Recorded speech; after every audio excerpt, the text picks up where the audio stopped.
আসসালামু আলাইকুম। আমি মোহাম্মদ শাহিন আহমেদ। অনুপ্রেরণার একাডেমি থেকে আজকে নিয়ে আসলাম তোমাদের ম্যাথমেটিক্স 3 চ্যাপ্টার 2 ক।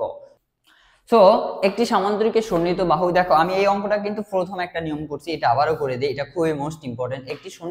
একটি সামান্তরিকের সন্নিহিত বাহু যথাক্রমে একটা 16, একটা 10 সেন্টিমিটার, একটি কর্ণের দৈর্ঘ্য যে কোনো একটা ধরলাম, ধরো আমি থ্রোটে ধরলাম 14 সেন্টিমিটার, অপর কর্ণটির দৈর্ঘ্য কত? সো দেখো, কর্ণের দৈর্ঘ্য বললে সবসময় অ্যাপোলো নিয়ে আসে সূত্রটা তোমরা মাথায় নিয়ে আসবা, যে অ্যাপোলো নিয়ে আসে সূত্র, না হলে তোমার অনেক প্যাচ গোস ভাই, অনেক বড় কইরা ফেলবা। তুমি ওইটা বের করবা, আবার পিথাগোরাসের সূত্র ব্যবহার করবা, আবার এইভাবে না বের করে তুমি ওইভাবে ইজিলি ভাবে বের করতে পারবা যে অ্যাপোলো নিয়ে আসে সূত্র। জাস্ট এখানে আমরা এই যে ও এর মানটা 7 পাইছি কিভাবে, এটা হয়তো বা প্রশ্ন।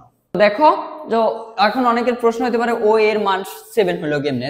দেখো এইটা 7 এটা 7 মিলে তো 14 হয়। তো এটাকে আমরা কিভাবে লিখতে পারি, যেমন আমরা তাও দেখায় দেই, ও এ ইকুয়াল হবে হাফ এসি, তাই না? কারণ এটা দুইটা অর্ধেক অর্ধেক অর্ধেক করে বাড়ছে। তাহলে এসির মানটা যদি বসায় দেই, হাফ 14 কত আসে 7। তাহলে আমরা কি ও এর মানটা কত বসাইতে পারি ভাই? ও এর মানটা কত বসাইতে পারি? ও এর মানটা 7 বসাইতে পারি, তাই না?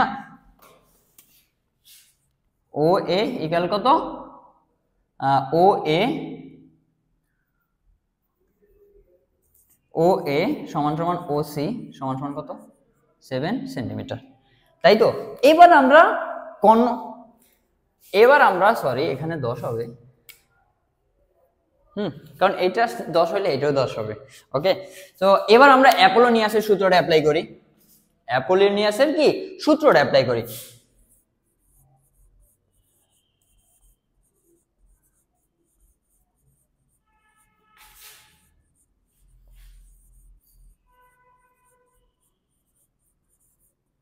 সূত্র হচ্ছে, ধরো আমরা কোন সাইড ধরবো? এই সাইডে ধরি, এই সাইডে ধরলে পেয়ে যাবো। তাহলে আমরা ত্রিভুজের অ্যাপোলোনিয়াসের সূত্র অনুযায়ী আমরা এ বি সি ডি আমরা লিখতে পারি। ত্রিভুজ এদিক দিয়ে যদি লেখা দিতে পারো আরো ভালো হয়।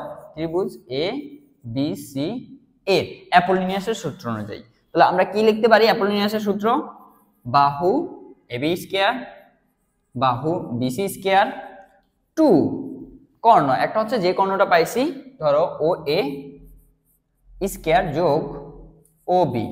আমরা যদি এই কর্ণটার মান বের করে পাই তাহলে এটার সাথে 2 গুণ করলেই কি পেয়ে যাব?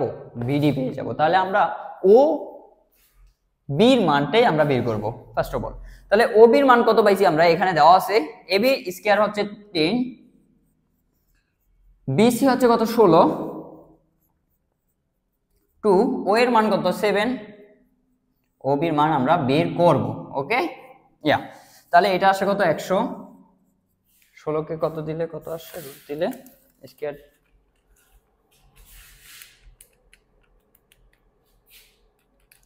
তাড়াতাড়ি করা যাবে না।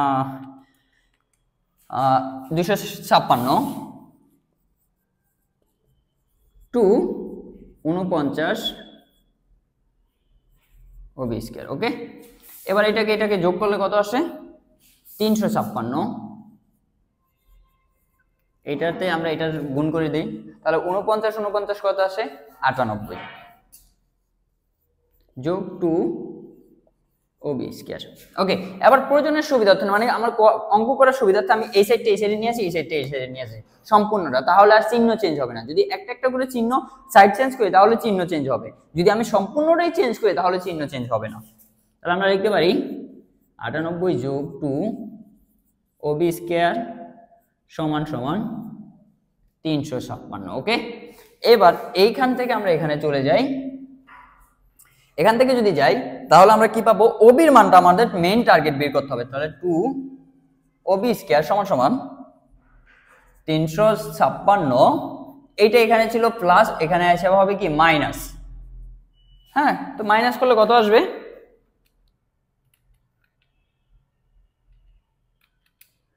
356 মাইনাস 98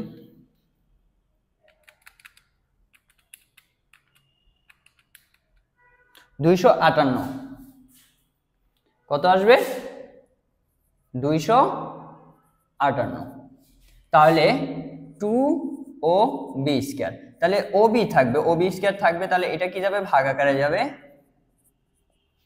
ভাগ 2 129 ও বি √129 কত আসবে 11 দশমিক কত আসবে 11.32। তাহলে ওবির মানটা পেয়ে গেছি 11.32। তাহলে কি আমরা বিডির মানটা বের করতে পারবো না, ওবি গুণ 2, কারণ এইটাই তো একই কর্ণ দুই পাত, তাহলে আমরা কত বের করতে পারি 11.32 গুণ 2 কত আসবে 22.71, 22 কত 71 ও সেমি।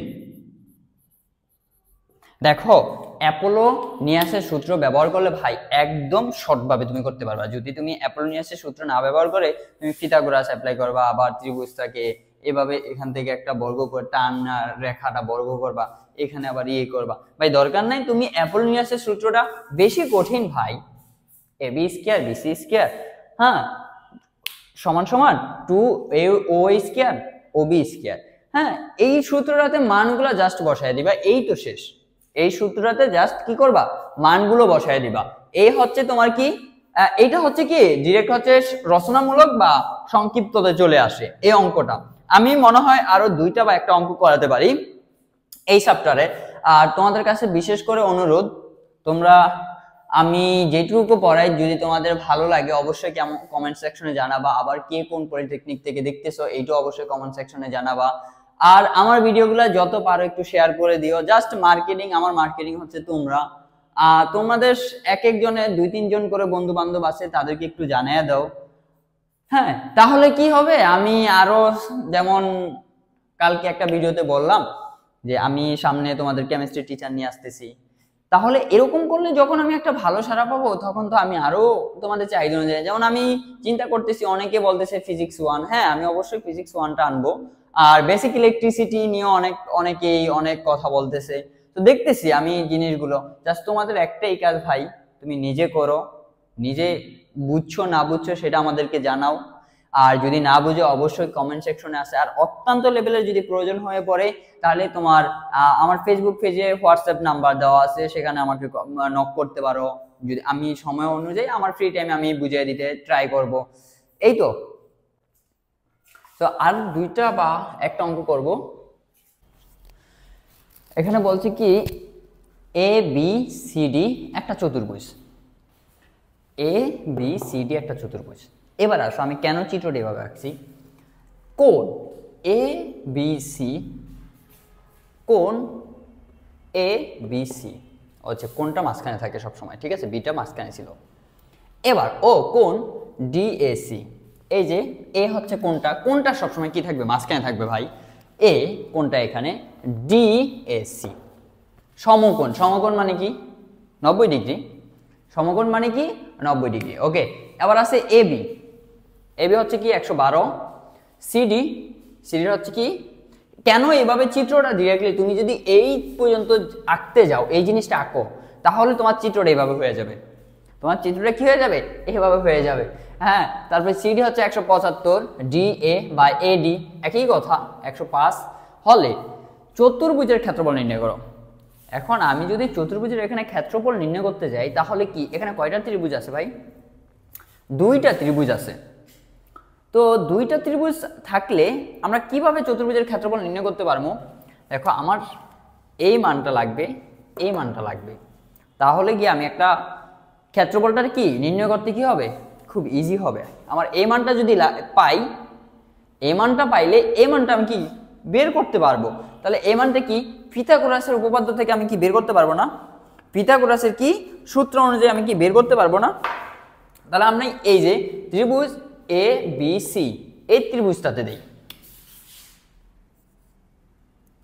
বা এখানে আমরা আরো লিখতে পারি যে AB 112 মিটার, তারপরে CD ইকুয়াল হচ্ছে কত 175, তারপর DA 105, তারপরে কোণ এ বি সি ইকুয়াল হচ্ছে কি 90 ডিগ্রি, কোণ ডি এ সি ইকুয়াল হচ্ছে কি 90 ডিগ্রি, তাই না? সো এটা লিখতে পারি। সো ডি এ বা এডি আমরা 105 বলতে পারি। এবার দেখো আমরা যদি এই ত্রিভুজটা ধরি আমরা অতিভুজের সূত্রটা কি অ্যাপ্লাই করতে পারবো? দেখো এখানে একটা মান দেওয়া আছে, এইটাও জানি না এইটাও জানি না, কিন্তু এই ত্রিভুজটা যদি আমি ধরি এইটাও দেওয়া আছে এইটাও দেওয়া আছে, বাট এইটা মান বাড়ি করতে পারবো? পারবো না? অবশ্যই পারবো। এখানে অতিভুজ আমার কত? এই যে এটা 100 কি 75। তাহলে আমি লিখতে পারি ত্রিভুজ এ বি ডি এর ক্ষেত্রে, তাই তো, এর ক্ষেত্রে অতিভুজ স্কয়ার সিডি স্কয়ার এডি স্কয়ার যোগ এসি স্কয়ার। আমার কিসের মান বের করবো? এসির মান। তাহলে এসির মান যদি এখানে রাখি একবারে এটা আমরা খুব ইজিলি ভাবে পারবো, CD square minus AD square. সিডির মান কত? সিডির মান হচ্ছে কি 175 হোল স্কয়ার মাইনাস এডির মান কত? 105 হোল স্কয়ার। তো একই লাইনে আমি অ্যান্সারটা বসাই দিই, calculation just bracket 175 bracket whole square minus bracket 105 minus bracket whole square সমান সমান রুট ওভার এনএস, মানে অ্যান্সার দিলে চলে আসবে কত? 140। কত আসছে? 140। 140 কি আছে ওইটা? মিটারে? হ্যাঁ মিটারে। তাহলে 140 কি মিটার। এখন দেখো তুমি এইটা পাওয়া গেছো, এটার মান কত পাইছো? 140 পাইছো। এখন এটার মান যদি বের করতে পারো তাহলে এনাফ। দেখো এটার মান বের করতে হলে কি করতে হবে তোমার? এবার দেখো এবার কিন্তু দুইটা মান জানো, তাহলে এবার কি সমকোণী ত্রিভুজ না, তুমি কি অ্যাপ্লাই করতে পারবা? পিথাগোরাসের সূত্র অনুযায়ী এটা অ্যাপ্লাই করতে পারবা। তাহলে তুমি এবার পারবা যে ত্রিভুজ এ বি সি এর ক্ষেত্রে, তাই তো। তো এখানে তো এই দুইটা ত্রিভুজে আছে ভাই, না? এখানে তো এই দুইটা ত্রিভুজে আছে। তা আমরা একটা ত্রিভুজের বাহু বের করছি, ওইটা ক্ষেত্রফল বের করতে আমার আর কিছু লাগবে না।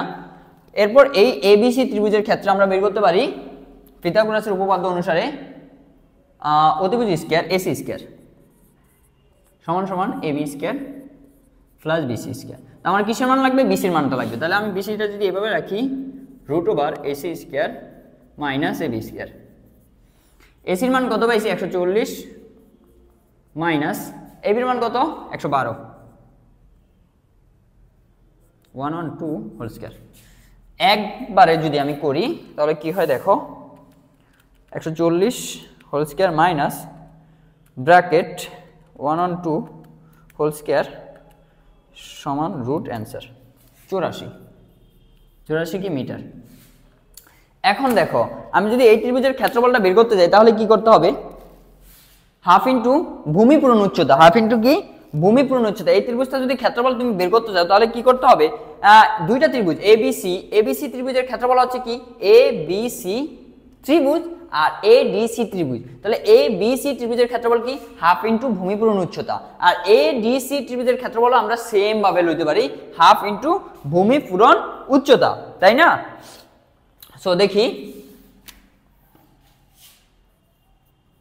এ বি সি ডি চতুর্ভুজের ক্ষেত্রফল ভুজের ক্ষেত্রফল সমান সমান ত্রিভুজ এ বি সি যোগ ত্রিভুজ এ ডি সি। ওকে, এটাকে আমরা এখানে একটু লিখি। তাহলে এবিসি ত্রিভুজের ক্ষেত্রফল হচ্ছে কি হাফ ইন্টু ভূমি কত? বিসি। বিসির মান কত পাইছি আমরা? 84 না, গুণ উচ্চতা কত? 112 যোগ এডির মান কত পাইছি? হাফ। এটা থাকবে তো, হাফ তো থাকবেই। এডি হচ্ছে হাফ। ভূমি কত পাইছি? ভূমি পাইছি ভাই 105। এটা হচ্ছে কি ভূমি গুণ 5 গুণ উচ্চতা। উচ্চতা কত পাইছি? ও আচ্ছা, এটা লেখা দেই 84। উচ্চতা কত পাইছি? উচ্চতা হচ্ছে তোমার 140। এবার আসো সমান সমান না, এখানে আমরা কাটাকাটি করতে পারি। এখন তোমাদের আরেকটা প্রশ্ন হইতে পারে যে ভাই আমি যদি এই ত্রিভুজটা ধরি এইটা তো বিষমবাহু ত্রিভুজ হয়ে যায়, আপনি ওইভাবে করলেন না কেন? কারণ যেটা করতে কম টাইম লাগবে আমরা তো সেই অ্যাপ্লাইটাই করবো যেটা আমার টাইমটা বাঁচতেছে, তাই না ভাই? তুমি হ্যাঁ বিষমবাহু ত্রিভুজ দিয়ে করতে পারবা। দেখো এই ত্রিভুজটা তো যে দুইটা ত্রিভুজ, এই ত্রিভুজটা তো যখন তুমি ঢাইকা ফেলতেছো তোমার এই একটা ত্রিভুজ কি হয়ে গেছে, তিনটা বাহু কি অসমান, সেটা বিষমবাহু হয়ে গেছে। আবার তুমি এই ত্রিভুজটা যদি ধরে রাখো তাহলে এটা কি হয়ে গেছে কিন্তু, হ্যাঁ, তাহলে এই ত্রিভুজটা কি এভাবে করতে পারবা, তাতে কি হয় আরো বড় হয়ে যাইতেছে দুইটা।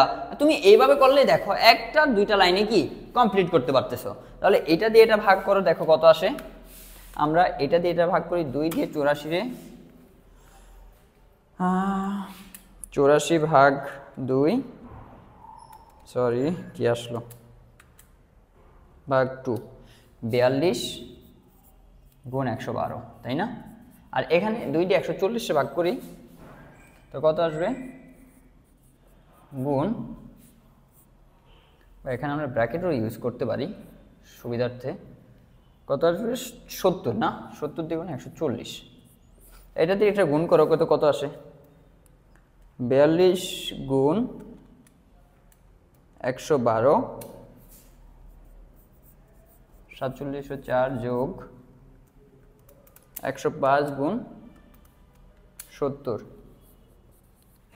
73 50, তাহলে আবার যোগ করে দেয় একসাথে 4704, তাহলে আসে 12,054 বর্গ, ক্ষেত্রফল না বর্গ মিটারে আছে, মিটার। এটা হচ্ছে কি অ্যান্সার ভাই। এখন তোমাদের যদি এরপরে কোনো কনফিউশন থাকে তাহলে অবশ্যই জানাবা। আমি আবার একটু রিপিট করি, অঙ্কটা অনেক জটিল, আর এই অঙ্কটা আমাদের সময় মেবি আসছে, হ্যাঁ ফাইনালে না হলে মিড টার্মে যে কোনো একটা টাইম আসছে। এ বি সি ডি একটি চতুর্ভুজ, দেখো এ বি সি ডি একটা চতুর্ভুজ, এর এ বি সি কোণ এবং ডি এ সি কোণ, কোণগুলো কি, কোণগুলো কোন জায়গায় থাকে, মাঝখানে থাকে ভাই, কোণগুলো কোন জায়গায় থাকে, মাঝখানে থাকে। তা দেখো এই যে এই কোণটাও কি 90 ডিগ্রি, এই কোণটাও 90 ডিগ্রি, ওরা বইলা দিচ্ছে সমকোণ, সমকোণ মানে কি 90 ডিগ্রি। এরপর আসো এ বি, এই চিত্রটা এই কথাটুকু অনুযায়ী যদি তুমি চিত্র আঁকতে পারো তার মানে এ বির মানটা বসাই দিতে পারবা, সি ডির মানও বসাই দিতে পারবা, ডি এর মানও বসাই দিলা। এবার আমরা এভাবে করছি, তাহলে আমাদের দুইটা সূত্র মানে দুইটা ত্রিভুজের ক্ষেত্রফল বা যে কোনো ক্ষেত্রফল বা যাই বলো যেটা বের করার জন্য আমরা দেখতে আসছি যে এই মানটা লাগতেছে, কারণ এই মানটা কি কমন আছে। যদি এই মানটা কমন, এই মানটা যদি আমি বের করতে পারি তাহলে এই মানটা আমি বের করতে পারবো। আমি আগে যদি এই মানটা নেই পারবো না ভাই, কারণ এখানে আমি একটা মান জানি, একটা মান জানি, দুইটা মান জানি না। তাহলে একটা মান না জানলে আমরা বের করতে পারবো, বাট একাধিক মান না জানলে আমরা ওই সমাধানটা বের করতে পারবো না। তার মানে এই মানটা বের করছি আমরা পিথাগোরাসের উপপাদ্য দিয়ে, তারপর আমরা সেম ভাবে আবার এই পিথাগোরাসের উপপাদ্য দিয়ে আমরা এইটার মান বের করছি। বের করার পর আমরা কি এবিসিডি চতুর্ভুজের ক্ষেত্রফল হচ্ছে দুইটা ত্রিভুজের যোগফল, দুইটা কি ত্রিভুজের যোগফল। আমরা এখানে অঙ্ক খুব ছোট হওয়ার জন্য আমরা এই যে হাফ ইন্টু ভূমিপূরণ, ত্রিভুজের ক্ষেত্রফল কি হাফ ইন্টু ভূমিপূরণ উচ্চতা, তো এইটা দিয়ে বের করছি। বের করার পর এই অ্যান্সারটা আসছে, এটা হচ্ছে কি অ্যান্সার। সো তোমাদের আজকের এই চ্যাপ্টার বলতে এটা তো এখনো শেষ হয় না, প্রথম খণ্ডটা কটা এই জায়গায় শেষ হবে, কারণ এই অঙ্কটা অনেক ইম্পর্টেন্ট। আমি সবগুলো অঙ্কর মধ্যে একটা একটা করে ট্রাই করতেছি, যদি তোমাদের বুঝতে কোনো অসুবিধা হয় তাও আমাকে জানাবা। একটি বৃত্তস্থ চতুর্ভুজের বাহুগুলোর দৈর্ঘ্য যথাক্রমে 80, 60, 50 ও 86 মিটার, তাই না? 86 মিটার হলে এর ক্ষেত্রফল নির্ণয় করো।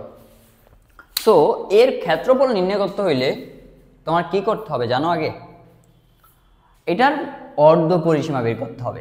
আমরা বিষমবাহু ত্রিভুজের ক্ষেত্রে আমরা কি পাইছি, ওইখানে কিন্তু আমরা তিনটা মান পাইছি, সেই জন্য আমরা এস বের করছি। এস বের করে কি করছি, S minus A, S minus B, S minus C, হ্যাঁ রুট ওভার রাখছি, তাই না? কিন্তু এই যে বৃত্তস্থ চতুর্ভুজ এই জিনিসটা যদি লেখা থাকে তাহলে ভাই চতুর্ভুজ মানি কয়টা বাহু? চারটা বাহু। চতুর্ভুজ মানি কয়টা বাহু? চারটা বাহু। তার মানে কি ওখানে বিষম বাহু ত্রিভুজের প্রায় তিনটা বাহু ছিল, এই জন্য সি পর্যন্ত গেছে, কিন্তু এখানে কয়টা বাহু হবে? চারটা বাহু। তাহলে আমরা আরো একটা জিনিস বাড়াইতে পারবো, এস মাইনাস টি।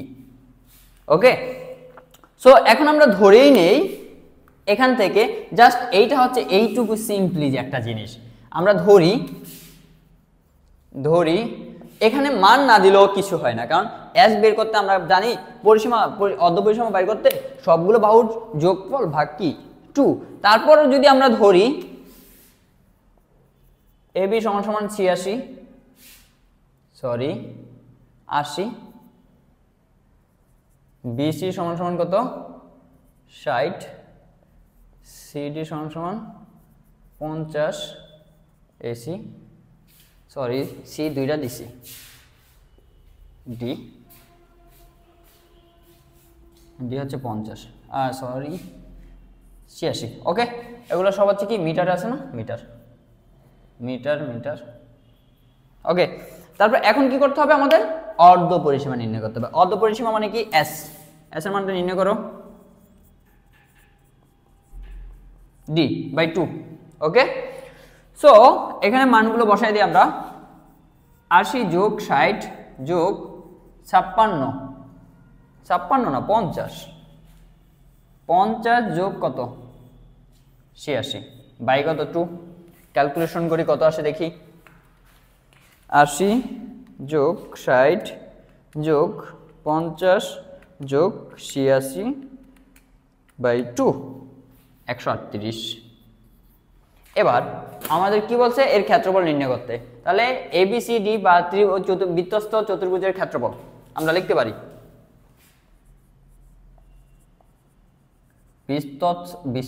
বৃত্তস্থ চতুর্ভুজের ক্ষেত্রফল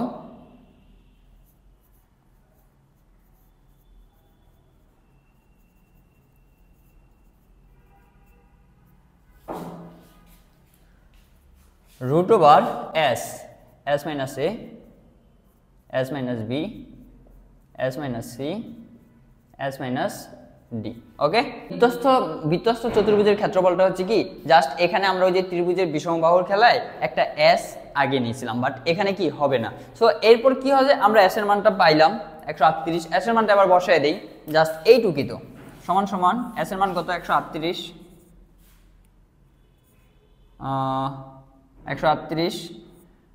138 মাইনাস 80, 138 মাইনাস 60, 138 মাইনাস 50, 138 মাইনাস 86। ওকে, এরপর হচ্ছে ক্যালকুলেশন, সরি এই 138 তো থাকবে না ভাই, আমি ওই বিষমবাহুতে চলে যাইতেছি। তো এইটুকু এই জিনিসগুলো একটু খেয়াল রাখবা তোমরা। তো এখন আমরা ক্যালকুলেশন করলে কত হয় দেখো, 138 মাইনাস 80 58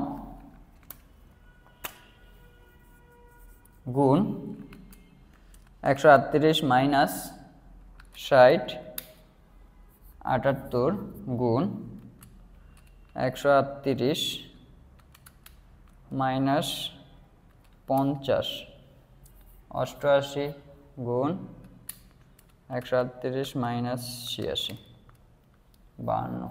এবার জাস্ট ক্যালকুলেশন করো তোমরা, আমি একবারে মানটা বসাই দিই। গুণ 58 গুণ 78 গুণ 88 গুণ 52,